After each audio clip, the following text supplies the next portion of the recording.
Halo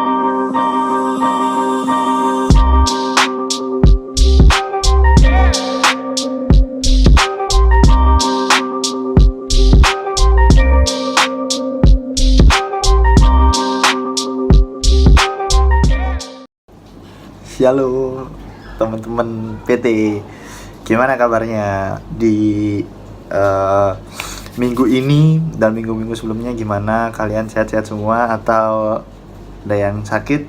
Tapi harapannya selalu sehat, selalu semangat, selalu bersukacita. Oke, sebelum kita memulai ibadah pada pagi hari ini, sebelum kita memulai pembelajaran Alkitabnya juga, ada baiknya kita memulainya dengan berdoa. Mari kita satu dalam doa.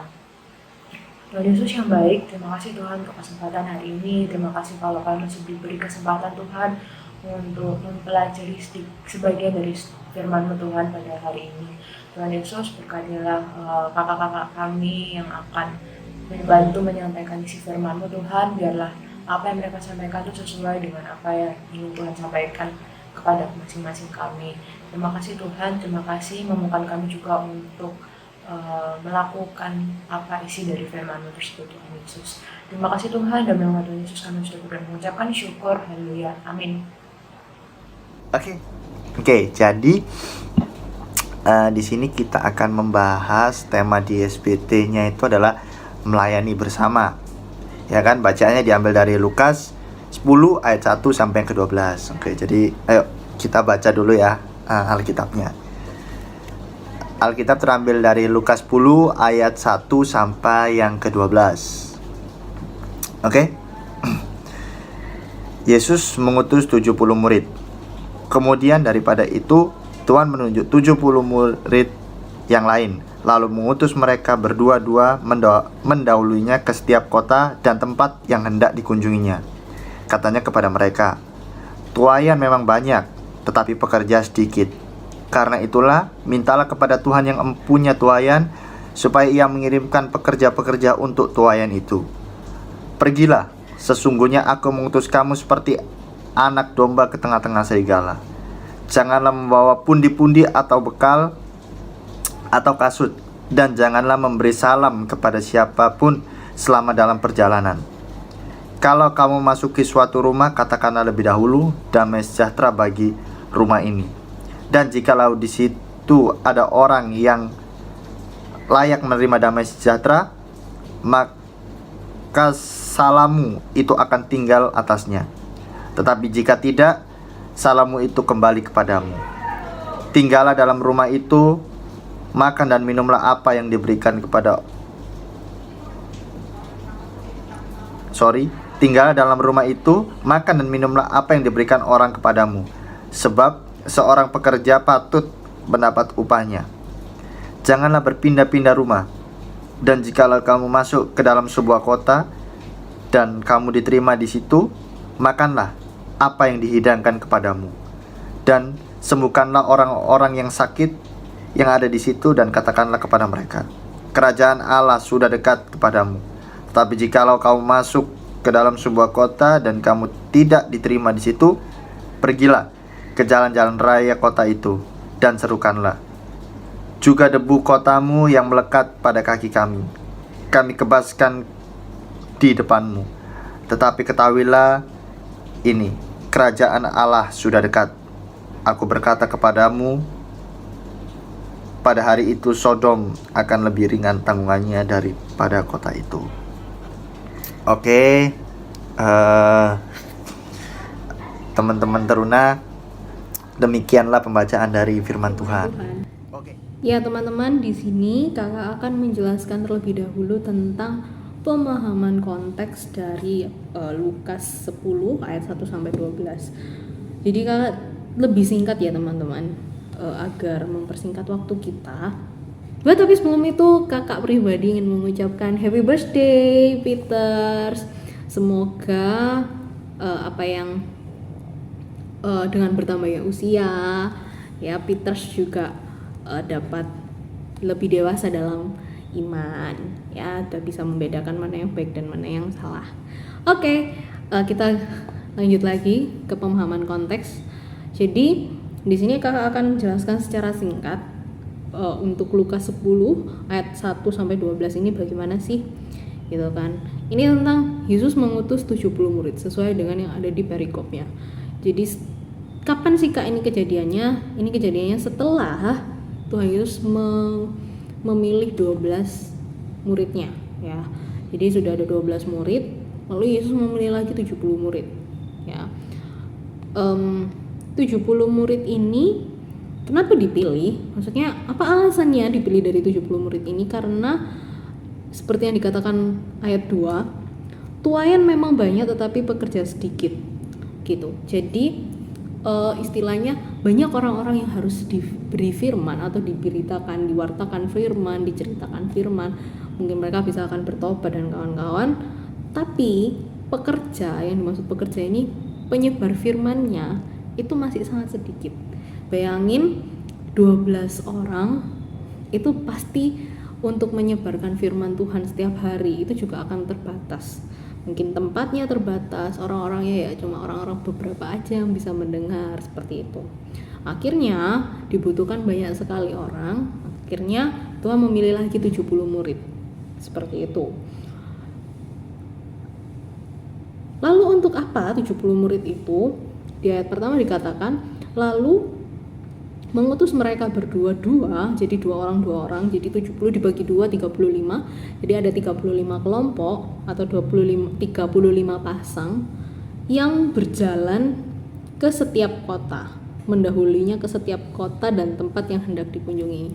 Jadi sebelum Yesus datang, dikasih orang-orang ini 35 kelompok ini menyebar duluan, ya. Jadi diwartakan, ada Yesus loh, Yesus akan datang ke sini, gitu. Siapa sih Yesus? Yesus itu begini, dia itu mujizatnya seperti ini dan kawan-kawan, diperkenalkan dulu. Ketika Yesus datang, nah akhirnya gongnya di situ. Nah, seperti itu. Dan di sini Tuhan itu setelah memilih 70 muridnya dan mengutus mereka untuk pergi segera ke tempat-tempat itu yang sudah diutus, dan akhirnya mereka pergi. Yesus itu memberikan nasihat-nasihat, gitu. Nasihat-nasihat untuk apa? Nasihat-nasihat sebagai pelayan, ya. Kan mereka akan melayani Tuhan dengan memberitakan firman. Nah, Yesus di sini bilang bagaimana caranya mereka menjadi pelayan firman itu selain mewartakan firman, ya. Mulai dari ayat yang ketiga nih. Nah, pergilah, sesungguhnya aku mengutus kamu seperti anak domba di tengah-tengah serigala. Ayat ketiga ini mau memberikan suatu perumpamaan. Perumpamaan apa sih? Pergilah, sesungguhnya aku mengutus kamu seperti anak domba ke tengah-tengah serigala. Bayangin seekor anak domba itu lemah sekali, teman-teman. Lalu di tengah-tengah serigala, otomatis itu mau menunjukkan bahwa kita melayani atau mengabarkan firman Tuhan itu tidak mudah. Dan itu sangat berbahaya. Kenapa? Karena banyak serigala, teman-teman. Tidak semua orang bisa menerima firman itu dengan baik, ya kan? Tidak semua orang bisa menerima firman itu dengan sekali dengar, oh ya aku langsung percaya Yesus. Tidak. Mereka ada yang berpikir, ada yang apa. Akhirnya mereka merasakan Yesus dulu, akhirnya mereka baru, oh iya percaya, aku percaya Yesus, seperti itu. Tidak semua orang. Oleh karena itu dikatakan, kamu seperti kamu seperti domba yang pergi di tengah-tengah serigala, gitu. Domba itu sangat lemah istilahnya, lalu serigala sebegitu ganasnya. Jadi mau mengatakan bahwa pelayanan pemberitaan firman atau apapun yang kita lakukan sebagai pengikut Yesus itu nggak gampang, teman-teman. Lalu di ayat yang keempat, janganlah membawa pundi-pundi atau bekal atau kasut, dan janganlah memberi salam kepada siapapun selama dalam perjalanan. Itu mau menyatakan bahwa jangan membawa pundi-pundi, bekal atau kasut. Maksudnya jangan pernah mengandalkan diri sendiri. Karena ketika kalian membawa pundi-pundi, bisa saja itu dirampas. Membawa bekal, kalian bisa aja dibegal atau dirampok saat itu. Atau kasut, ya sama, bisa aja itu semua dicuri. Kalian bisa kehilangan apapun yang kalian miliki. Oke. Maka dari itu Tuhan bilang jangan membawa harta benda, jangan membawa pundi-pundi kan nih pasti isinya uang, ya. jangan bawa pundi-pundi, jangan bawa bekal untuk mengenyangkan perut apapun, tapi tetap percaya Tuhan. Itu mau menunjukkan kalau menjadi orang Kristen atau menjadi pelayan Tuhan, kita ini termasuk pelayan ya teman-teman. Walaupun kalian masih kecil dan kamu ini melayani apa sih kak? Kalian itu melayani ya walaupun masih kecil, kalian melayani gereja, kalian menyanyi, kalian vokal grup, kalian kolintang atau apapun itu tetap dihitung sebagai melayani Tuhan gitu. Jadi kalian adalah pelayan-pelayan Tuhan teman-teman, walaupun dengan maksudnya tidak memberitakan firman, tidak mewartakan Yesus Kristus, tapi dengan melayani dengan pujian itu termasuk melayani. Jadi kalian termasuk pelayan-pelayan kecil, pelayan-pelayan muda milik Tuhan Yesus ya. Jadi sebagai pelayan, Tuhan itu mau mengingatkan, jangan andalkan apapun, tapi andalkanlah Tuhan ya.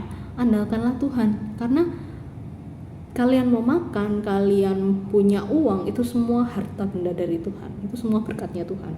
Oke, lebih cepat lagi ayat 6. Dan jikalau di situ ada orang yang layak menerima damai sejahtera, ini ayat 5. Kalau kamu memasuki suatu rumah, katakanlah lebih dahulu damai sejahtera bagi rumah ini.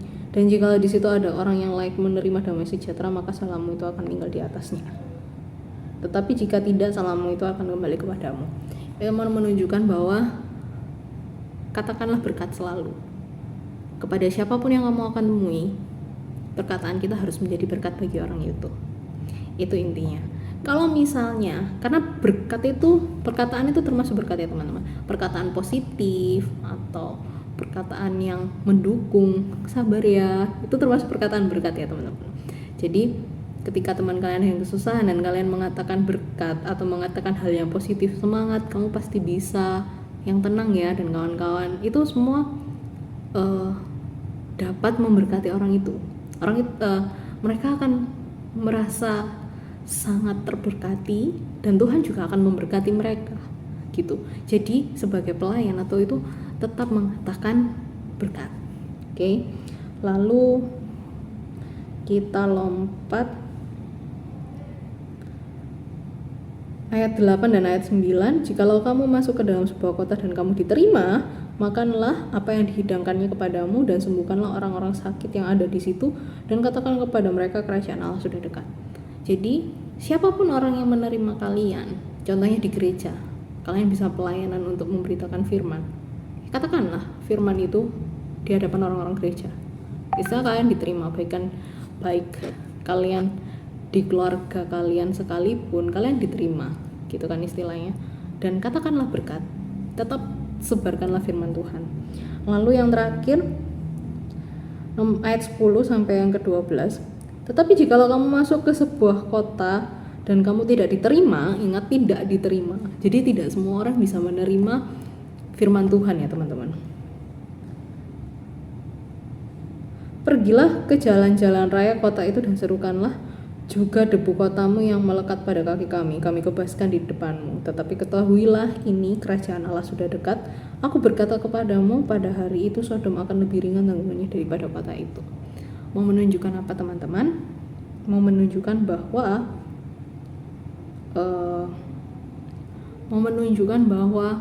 walaupun kalian tidak diterima sekalipun, tetap kalian harus mengatakan firman. Ya, ini di ayat 11 dikatakan ditolak. Ya, tetapi ketahuilah, dia berkata seperti ini, tetapi ketahuilah kerajaan Allah sudah dekat. Itu mau mengatakan bahwa firman Tuhan itu harus diberitakan baik dalam situasi apapun, baik ataupun buruk situasinya, tetap harus dilakukan atau tetap harus disebarkan.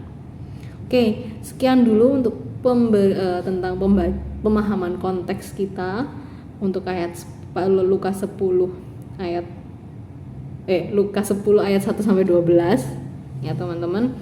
Jadi ya akan dilanjutkan lagi aplikasi dan pemahaman teologinya dengan Kak Jenny dan Kak Jordi. Tuhan. Oke. Jadi di sini teman-teman teruna yang mau disampaikan di sini itu adalah Yesus itu mengutus 70 murid. Jadi bayangin ya, 70 murid ini Tuhan Yesus utus untuk ke masing-masing tempat itu ya, untuk memberitakan firman Tuhan. Nah, bayangin kalau misalnya kalian ada di posisi seperti itu, gimana? Ayo. Kalau misalnya tiba-tiba ini kita flashback ya kan, kalian menjadi murid-murid Tuhan Yesus, ayo bagaimana perasaan kalian ketika kalian tuh diutus ke setiap kota itu untuk memberitakan, untuk mengingatkan, untuk ya memberikan Injil gitu. Bayangin kalian gimana perasaan kalian? Ya pastikan ada gugup, ada ya gimana ya, maksudnya kayak tiba-tiba kalian disuruh ya kan, ayo kamu ke kota ini ya untuk memberitakan firman Tuhan, untuk apa namanya, mendoakan orang-orang ya kan. Pasti kalian kayak ada rasa kayak, aduh ya Tuhan, apalagi kalau misalnya kalian, aduh di situ nanti orangnya jahat nggak ya, aduh nanti di situ kira-kira kalau aku di situ aku dihargai nggak ya. Nah, sama seperti mungkin sama ini seperti yang dialami oleh murid-murid Yesus ini. Mereka mungkin ada rasa takut, mereka mungkin ada rasa kayak, ya Tuhan mampu nggak ya aku ini untuk memberitakan Injil atau memberitakan firman di kota tersebut. Ada nggak ya orang-orang yang kira-kira aku nanti ketika aku memberitakan firman Tuhan ini, orang-orang tuh kayak bisa menerima nggak apa yang aku apa yang aku katakan kepada mereka ini. Atau mungkin mereka juga punya rasa kayak nggak mampu ya kan, mampu nggak ya aku, pastilah bertanya-tanya gitu ya, gimana kalau hal tersebut berada di posisi kalian ya kan? Kalian juga pasti bakalan takut, bakalan bisa dibilang nanti adalah penolakan ya kan. Kalau dari kalian ya, dari aku sendiri sih pasti bakalan kayak, ya Tuhan masa aku ya Tuhan, atau ya ya Tuhan nggak bisa dia ya Tuhan yang harus di sini, aku kayaknya belum siap Tuhan. Tapi ketika Tuhan sudah bilang seperti itu, maksudnya ketika Tuhan sudah bilang kalau kamu memberitakan firman, ya kamu menyembuhkan orang, kamu mendoakan orang sakit ya kan, kamu mendoakan orang-orang, itu kita harus siap. Dan yakinlah kalau Tuhan sudah bilang seperti itu, kalau Tuhan sudah memerintahkan seperti itu ya kan, Tuhan tahu bahwa kita tuh mampu. Kita mampu untuk memberitakan hal tersebut. Kita mampu untuk ada di apa, maksudnya ada di situ gitu loh, ada di, kayak kita pergi ke tempat ini misalnya, kita anggap aja kita pergi ke tempat A ya kan.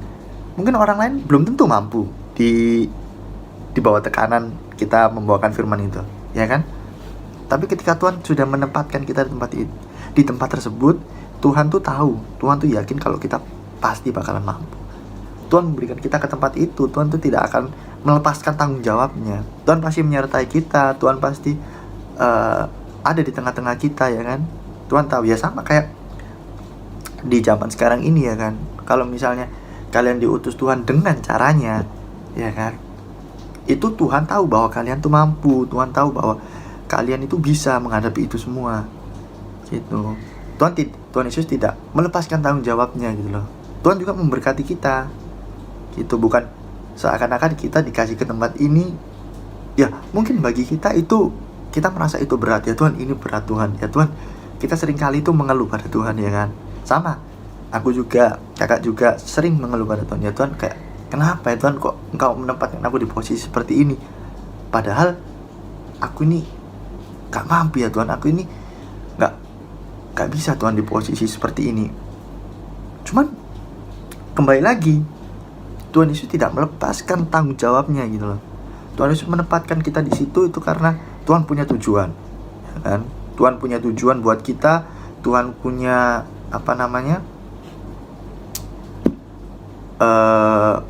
ada hal yang membuat Tuhan itu, ada tujuan yang membuat Tuhan itu menempatkan kita di situ.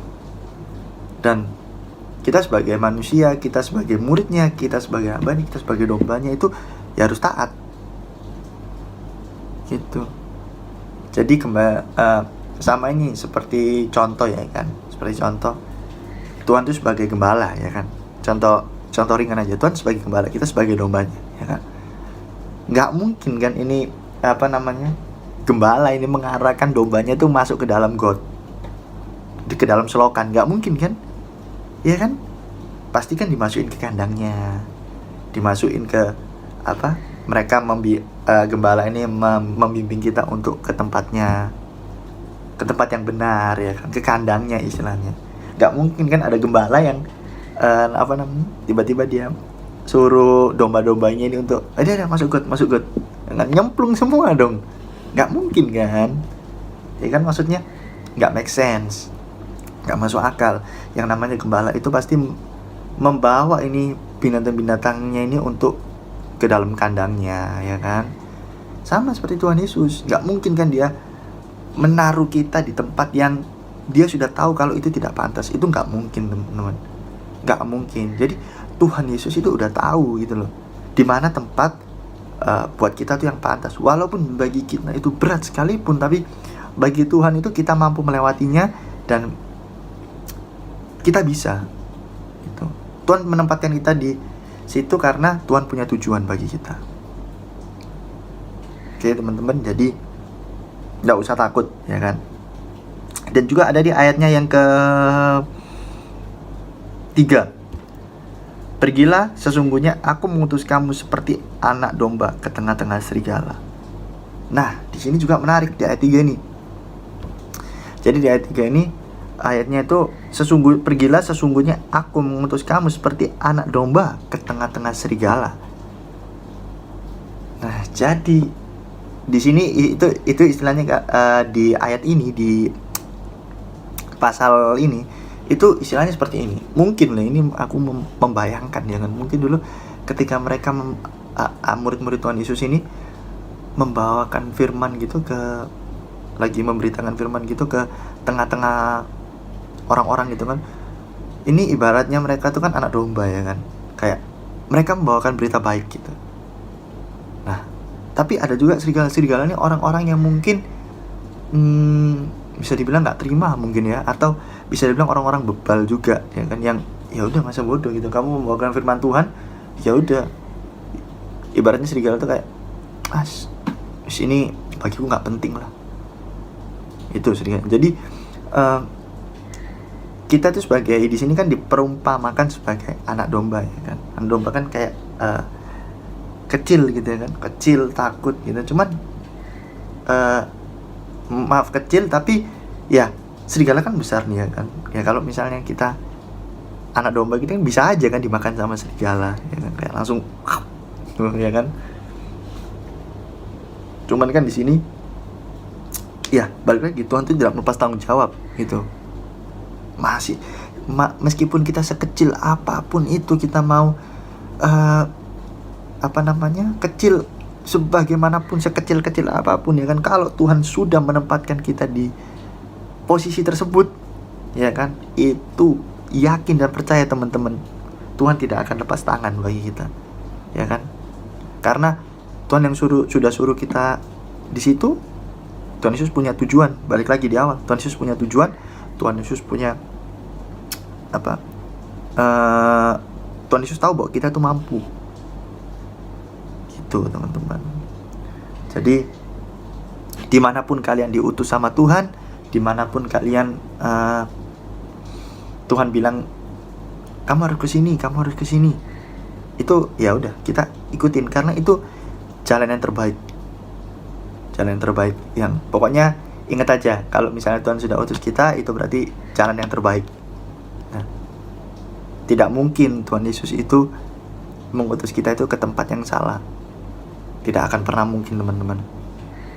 Tuhan Yesus itu pasti ketika Tuhan sudah memberi kita tempat tersebut, Tuhan Yesus pasti tahu bahwa kita mampu, Tuhan Yesus tahu bahwa kita bisa, dan ingat satu, Tuhan Yesus tidak akan pernah lepas tanggung jawab atas kita. Oke teman-teman, jadi begitulah firman di minggu ini. Jadi ya semoga teman-teman bisa melakukannya dalam kehidupan sehari-hari. Amin. Oke, terkait pembahasan pada hari ini kita pelajari itu kan dari Lukas 10 ayat 1 sampai 12 itu sebenarnya konteksnya terkait dengan melayani bersama gitu ya. Well, ini mungkin bukan suatu kebetulan yang pasti tema ini diberikan di saat hari ulang tahun Persekutuan Teruna gitu. Melayani bersama itu berarti konteksnya melayani ya kata kerjanya bersama itu maksudnya ini tuh dilakukan secara bersama-sama gitu. Keterangan tambahan dari yang membantu dari kata kerja itu sendiri gitu. Bukan melayani secara individual tapi melayani bersama di mana ada 2 atau lebih yang melakukan kata kerja tersebut gitu. Well, melayani bersama itu berarti bukan sendiri-sendiri, kita jalannya berbarengan dan bukan one man show. Terus kenapa di Alkitab pun juga Tuhan memilih murid-muridnya pun bukan cuma 1-2 orang tapi 12, dan untuk yang di ayat ini pun Tuhan memilih 70 murid gitu kan ya, which itu angka yang besar, maksudnya nggak yang sedikit gitu, dan itu nggak cuma 1-2 orang tapi berbelasan dan berpuluhan gitu.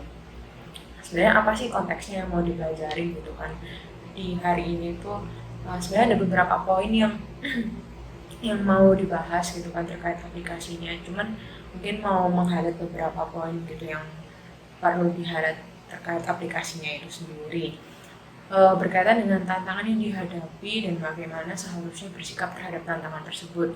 Well, di Alkitab pun sebenarnya sudah dijelaskan gitu kan bahwa pelayanan itu bukan suatu hal yang pekerjaan yang remeh, tapi itu tanggung jawabnya gimana kita ke Tuhan gitu kan, gimana caranya kita memberitakan firman, kita memberi istilahnya itu menjadi teladan, apa yang kita lakukan itu sesuai nggak sama yang Tuhan contohkan gitu kan ya.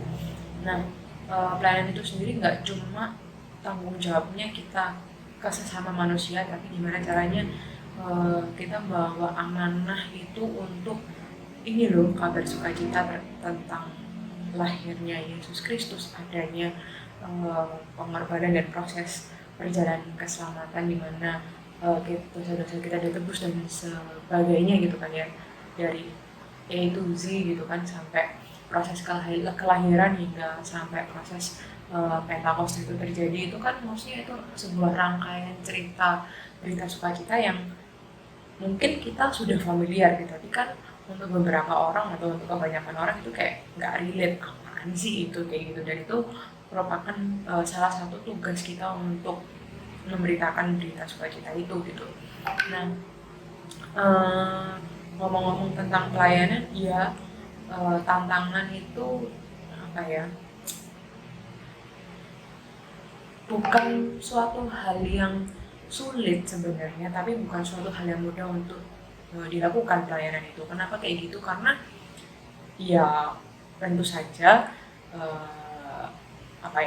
ketika nurut sama Tuhan, kita melakukan perintah Tuhan gitu kan ya istilahnya, pasti ada di luar sana yang kurang setuju, kurang senang, kurang nyaman gitu kan, yaitu setan, iblis dan semacamnya gitulah ya, yang kalian pasti udah tahu juga. Nah, itulah yang pada akhirnya kalau kakak sih menganggapnya bukan karena mereka nggak terima atau apa ketika kita itu melakukan perintah Tuhan, tapi justru malah Tuhan mengizinkan itu terjadi itu supaya kamu ini nggak sih, kamu yakin nggak sih mau memberitakan firman-Ku, kamu mau melayani aku, kamu mau jadi muridku gitu. Lebih justru ke situ sih. Ada proses, kalau yang kakak percaya sih ada proses approval, ada persetujuan dari Tuhan di mana kita diizinkan Tuhan untuk dicobai gitu.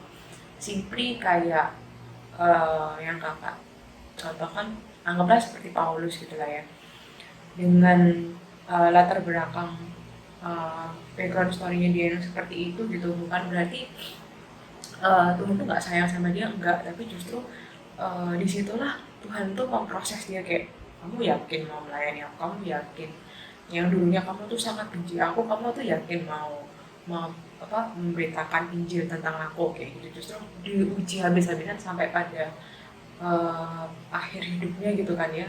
Dan memang benar gitu yang semacam itulah.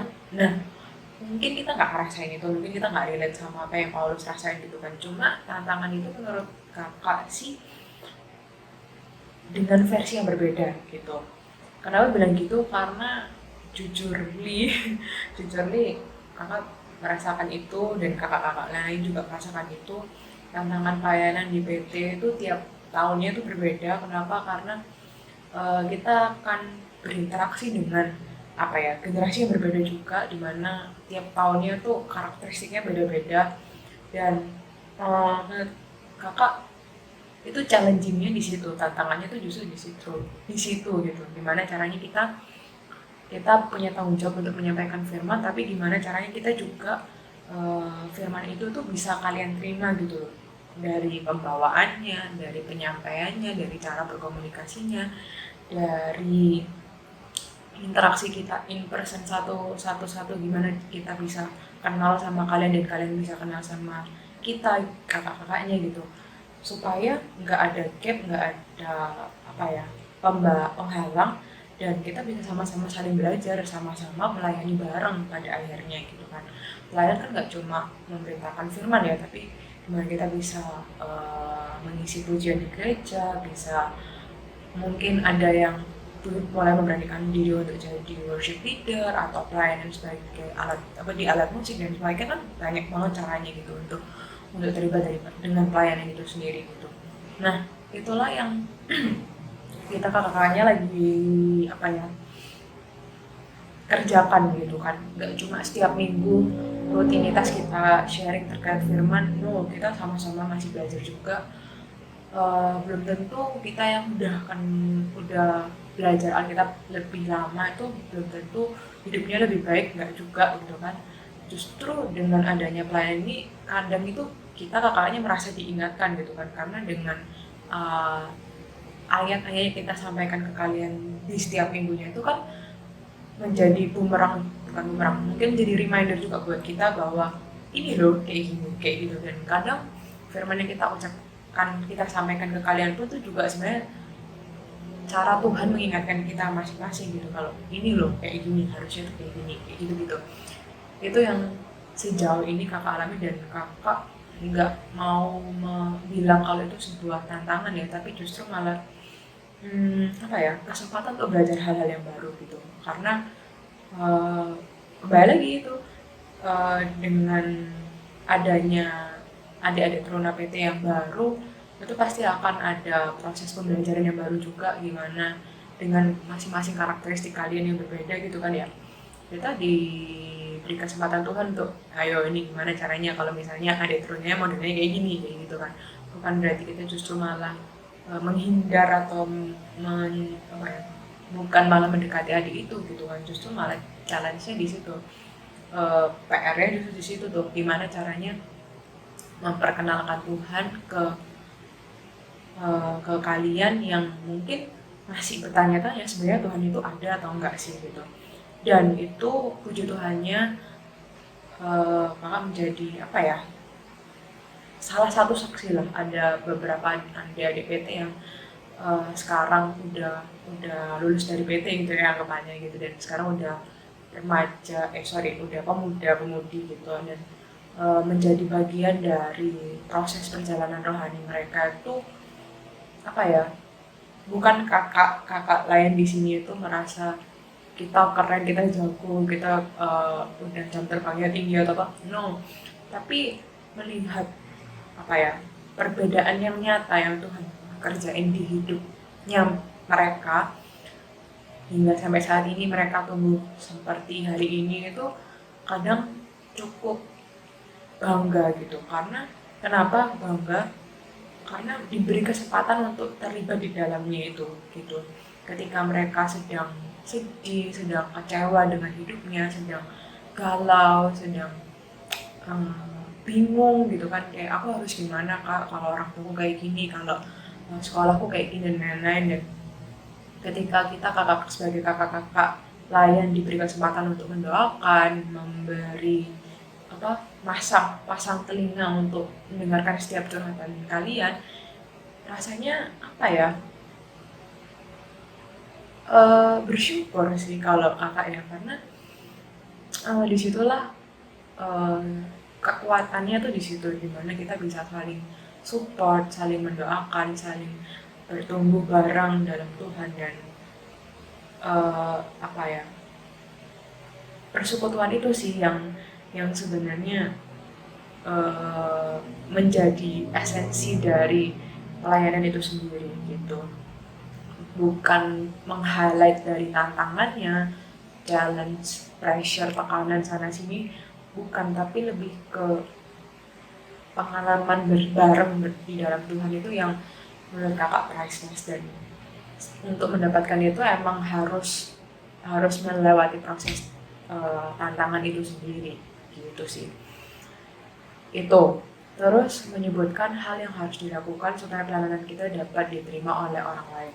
Nah, diterima oleh orang lain itu bukan berarti tandanya kita menyenangkan hati orang yang kita layani ya, tapi lebih ke gimana apa yang kita lakukan itu tersampaikan di orang tersebut gitu.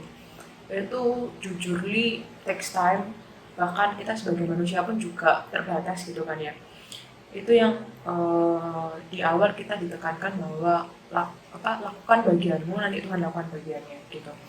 Sesimpel itu sebenarnya. Jadi jujur kakak-kakak layan di sini dengan segala capacity dan capability kita, kapasitas dan kemampuan kita dalam berkomunikasi dengan kalian, punya style gaya berkomunikasinya masing-masing gitu kan ya. Kita punya kelebihan dan kelemahannya masing-masing gitu. Nah, cuman ya kita berusaha semaksimal yang kita bisa dengan apa yang kita bisa lakukan gitu kan ya dalam proses pelayanan ini. Selebihnya Tuhan yang menyempurnakan, Tuhan yang bekerja di hidup kalian, karena ya kita sebatas cuma bisa menyampaikan dan mengerahkan segala kemampuan, kepintaran, cara kita berbicara dan lain-lain gitu kan ya. Nanti masing-masing dari kalian akan menerimanya bisa jadi beda-beda gitu. Ada yang si A nanti dapatnya B, ada yang si C nanti dapatnya D, kayak gitu. Padahal dalam satu ayat atau satu konteks yang sama, tapi belum tentu kita masing-masing kita tuh bisa dapat message yang sama, pesan yang sama kayak gitu. Sama juga dengan sama juga halnya dalam pelayanan gitu kan. Ada mungkin orang yang berkomentar, kok dia suaranya goyang, atau kok dia pelayanannya separuh-separuh, atau ada standar-standar manusia yang mungkin belum bisa terpenuhi gitu kan ya, kayak ketika pelayanan nyanyi atau ketika pelayanan musik tiba-tiba suaranya fals, atau tiba-tiba musiknya fals, atau apapun itu kan bisa terjadi ya, technical things gitu. Cuma kembali lagi, Tuhan itu nggak ngeliat itu gitu, Tuhan tuh ngeliat hati. Percuma suaramu merdu, percuma kamu bisa main alat musik sejauh apapun gitu kan ya, piano sambil merem, sambil apapun itulah ya, yang pokoknya yang wow sampai orang terpukau. Tapi kalau hatimu itu bukan untuk melayani Tuhan, bukan untuk Tuhan, tapi untuk show off, untuk kayak ini loh aku tuh jago loh nyanyi, ini loh aku jago main musik, itu useless. Itu apa, kalau kakak bayanginnya tuh sama kayak persembahan Kain dan Habel, as simple as that gitu. Hatimu tuh nggak sepenuhnya ngasih ke Tuhan gitu, tapi kayak ada bagian dimana sisi dirimu yang ingin ditonjolkan, kayak ini loh aku bisa, ini loh aku jago ya, kayak hal-hal yang semacam itulah yang Tuhan gak suka gitu.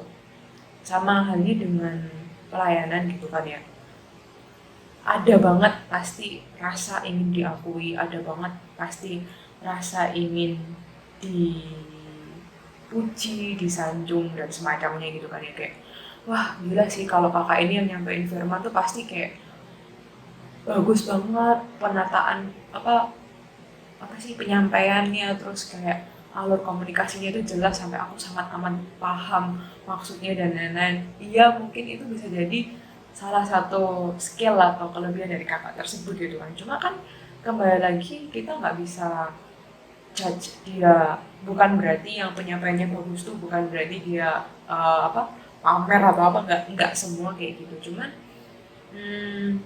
kembali lagi gitu, kembali lagi ke kitanya, motivasinya untuk apa sih gitu. Apakah benar-benar untuk pelayanan di mana kayak ini aku punya skill berkomunikasi di depan, public speaking gitu kan ya anggapannya. Aku punya kemampuan public speaking, maka aku akan menggunakan kemampuan public speakingku ini untuk pelayanan, dengan menyampaikan firman atau sharing di sekolah atau dimanapun kalian berada gitu kan. Di sekolah kan juga ada persekutuan doa dan semacamnya gitu lah. Apakah skill-skill itu tuh ditunjukkan untuk ya dikembalikan lagi untuk kemuliaan Tuhan, atau hanya kayak aku pengen diakui, aku pengen orang tahu kalau aku tuh punya skill yang jago kayak gitu. Nah, hal-hal kayak gitu tuh yang bahaya sih gitu, karena kita tuh nothing gitu, kita tuh bukan apa-apa. Kita kalau kita tahu kita tuh kan dibuatnya dari debu dan kita akan kembali lagi ke debu gitu kan ya. Segala skill, segala apapun yang kita punya sekarang itu cuma kesempatan, cuma pemberian anugerah dari Tuhan, dan nggak pantas aja gitu kalau kita membanggakan itu gitu. Nah, hal-hal yang seperti itu itulah apalagi dalam hal pelayanan ya khususnya, yang sikap tahu diri itu yang sangat penting sih, karena kembali lagi kita melakukan itu untuk siapa sih sebenarnya gitu kan. Semuanya kita kembalikan untuk hormat dan kemuliaan nama Tuhan gitu kan ya. Jadi sedini mungkin, sebisa mungkin mulai aware, mulai sadar sama diri sendiri bahwa iya, aku mau melayani Tuhan itu bukan karena aku mau, tapi karena emang aku harus melayani Dia. Kenapa aku harus? Karena ya Tuhan udah mau berkorban dan mau mati dan mau menebus segala dosaku, dan sudah seharusnya aku berterima kasih dengan cara ini gitu, melakukan pelayanan itu sendiri gitu. Itu sih mungkin yang penting untuk ditanamkan gitu kan ya, sedini mungkin gitu, sedini mungkin, seawal mungkin gitulah ya. Terus selanjutnya ini ada aplikasi terkait diarahkan untuk melihat kepada orang lain, baik yang sepihak dengan kita maupun yang berseberangan. Nah, sepihak dengan kita tuh maksudnya orang-orang yang seagama, orang-orang yang satu aliran lah ya dengan kita gitu. Sedangkan orang-orang yang berseberangan itu adalah orang-orang yang belum kenal sama Tuhan. Orang-orang yang seagama pun belum tentu dia sudah kenal sama Tuhan sih. Jadi orang dalam konteks orang-orang yang sudah saling kenal sama Tuhan, konteksnya adalah dimana kita bisa bergandengan bareng-bareng untuk melayani Tuhan lebih lagi. Sebaliknya, di konteks pada orang-orang yang belum kenal sama Tuhan, itu merupakan sasaran kita untuk melakukan pelayanan itu sendiri gitu. Selain kita melayani pelayanan memuji dan memuliakan nama Tuhan di gereja atau dimanapun kita berada, salah satunya ya di lingkungan kita yang masih belum kenal Tuhan gitu. Caranya gimana? Nggak usah muluk-muluk kayak kamu harus hafal ayat Alkitab dan kamu ucapin itu di depan teman-temanmu, dan teman-temanmu juga mungkin nggak akan peduli juga dengan apa yang kamu ucapin gitu kan. Cuma lebih ke gimana caranya kamu hidup sehari-hari, menurut kakak itu udah lebih dari cukup gitu. Karena menurut kakak sih firman tuh nggak perlu diucapin, tapi dilakuin kayak gitu, dan itu lebih dari cukup gitu. Kecuali kalau mereka tanya dan mereka butuh kejelasan kayak gitu, kenapa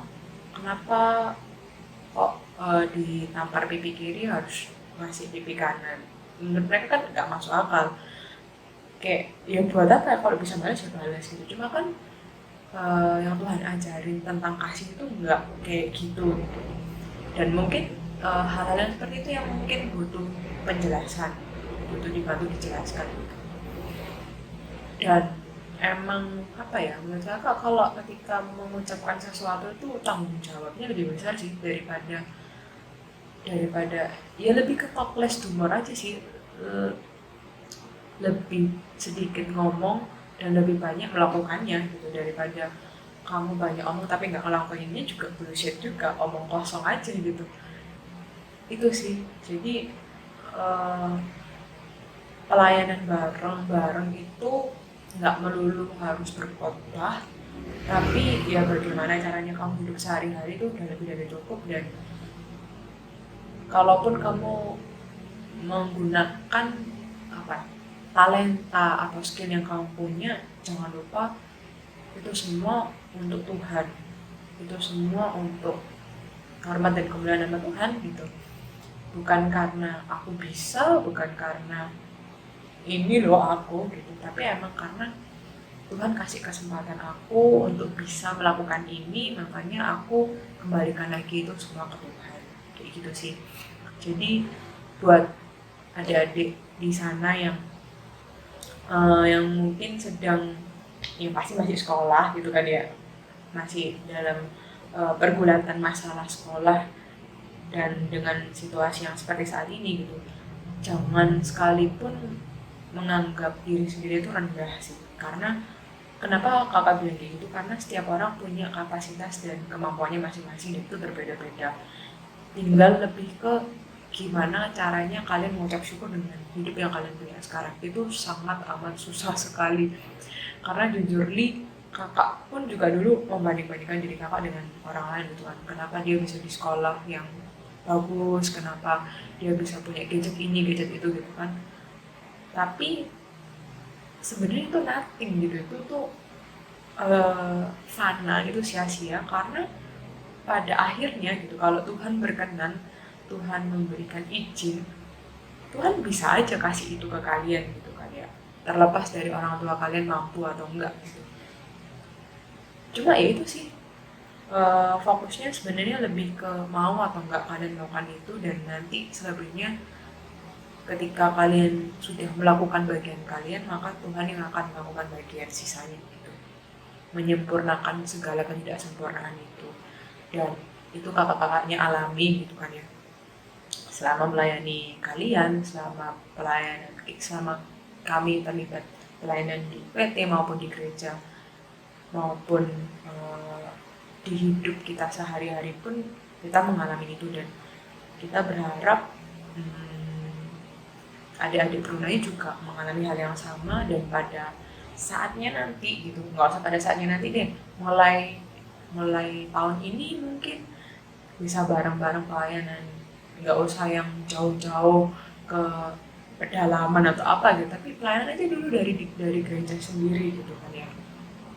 Itu akan menjadi apa ya, good start, maksudnya jadi permulaan yang baik gitu untuk memulai tahun 2022. Tahun 2021 aku masih belum pernah pelayanan sama sekali nih di gereja. Well, tinggal bilang aja nanti ke Kak Venska, Kak Adat atau siapapun itu yang kakak-kakak yang kalian kenal dan bisa kalian jangkau gitu kan. Ya sampein aja, Kak, aku mau terlibat pelayanan, aku mau belajar musik, aku bisa nyanyi Kak, tapi musik nggak bisa nyanyi sendiri, ada vokal grup, aku bisa main musik Kak, tapi masih baru belajar. Nanti juga kakak-kakaknya akan bantu untuk memfasilitasi itu gitu. Jadi tinggal kaliannya aja mau atau enggak diajak pelayanan bareng-bareng, lebih ke situ sih gitu. Jadi melayani bersama ini merupakan apa ya, pesan di hari ulang tahun PT yang kesekian, kalau lupa sih gitu. Cuman melayani bersama, kenapa bersama ya, karena Tuhan maunya kita bersama, bukan secara individu. Aku maunya kamu doang, enggak, tapi Tuhan maunya bareng-bareng. Kita merasakan kasih Tuhan bareng, kita merasakan penyertaan dan apa ya,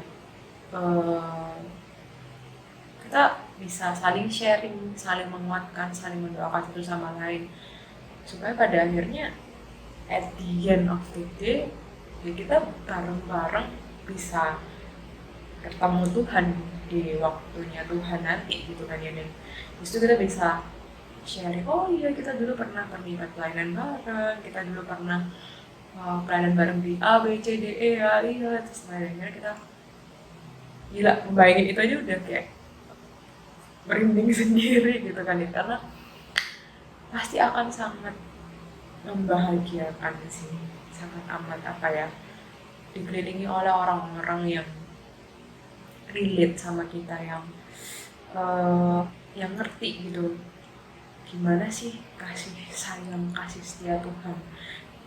Walaupun mungkin di hidupmu dan di hidupku versinya berbeda, cuma konteksnya sama gitu.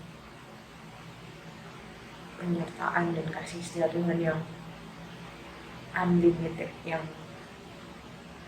tak terhingga gitu, yang bahkan kita nggak pernah minta itu diberi ke kita gitu, tapi Tuhan kasih itu. Nah itu yang priceless, itu yang sangat amat berharga. Termasuk Tuhan mau memberikan nyawanya buat tebus dosa kita, itu very priceless sih, sangat berharga, dan itu nggak bisa digantikan sama apapun di dunia ini gitu sih. Itu yang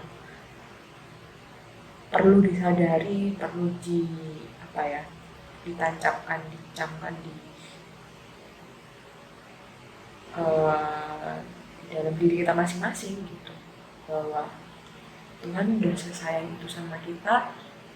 Terus apa yang kita berikan ke Tuhan, ya ini pelayanan itu sendiri gitu sih. Well, itu dari kakak-kakak klien Kak Anggi dan Kak Jordi. Selamat melayani bersama. Tuhan Yesus memberkati.